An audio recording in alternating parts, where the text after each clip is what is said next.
Umakyat na sa mahigit 400 ang bilang ng nasawi dahil sa Bagyong Pablo, habang mahigit 500 pa ang nawawala.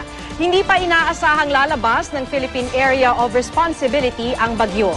Live mula sa tanggapan ng NDRRMC, may report si Rida Reyes. Rida?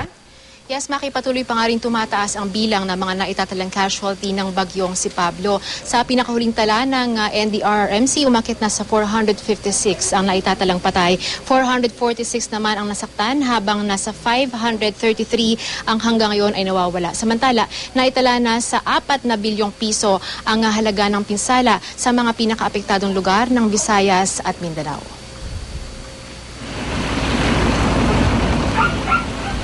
Kasamang Philippine Navy, sinikap ng GMA News na mapasok ang Baganga, Davao Oriental. Pero sa pantalan pa lang ng bayan, pahirapan na. Libo-libong troso ang nakalutang. Kinailangan pang hawiin ang mga troso para makaraan ang BRP Miguel Malvar at hindi masira ang propeller nito. Pagtungtong sa pier, nakaabang na ang maraming residente na mahigit 2 araw na raw naghihintay ng tulong.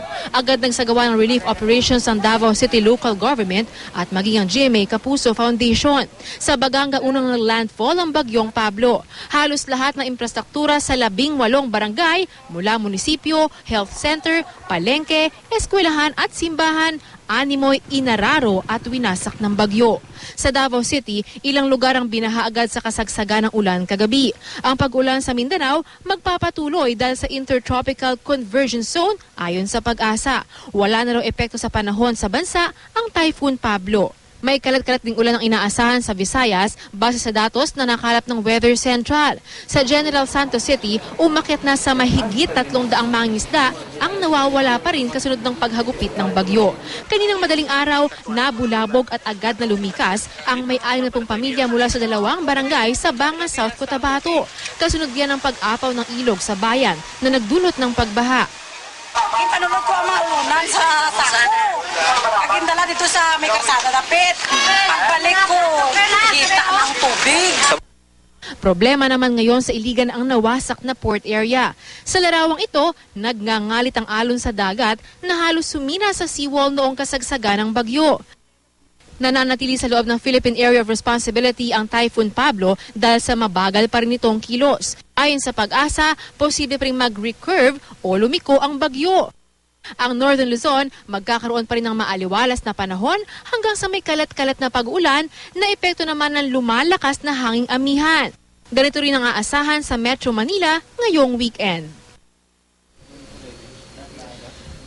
Maki, sa puntong ito ay mahirap pa nga raw sabihin kung gaano kalawak ang extent of damage na idinulot nitong Bagyong Pablo dito, partikular na dyan sa Mindanao. Kaya naman tuloy-tuloy pa rin ang monitoring na ginagawa ng NDRRMC. Samantala, tuloy-tuloy pa rin naman ang tulong na tinatanggap nga nitong mga apektadong kababayan natin sa Mindanao sa iba't ibang ahensya, kabilang na ang international community. Katunayan, pinakahuling nagpaabot ng tulong ang National Security Council ng Malaysia na nagpadala ng mga food and non-food items sakay ng C-130 plane at yan ay idiniretso doon sa Comval at pati na rin sa Davao Oriental. Bukod dyan ay nagpadala rin ng tulong ang mga bansang Amerika, New Zealand, Australia at pati na rin ang Indonesia. Maki?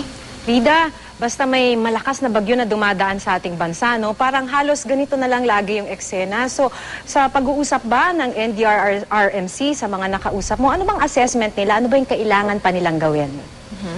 Sa ngayon, Maki, ay sinasabi naman sa atin ng NDRRMC na sapat naman daw ang naging paghahanda na ginawa nga ng mga ahensya ng gobyerno, partikular nga ito at pati na rin yung Pag-asa tungkol dito sa paghahanda sa pagdating nitong ganitong klaseng mga kalamidad.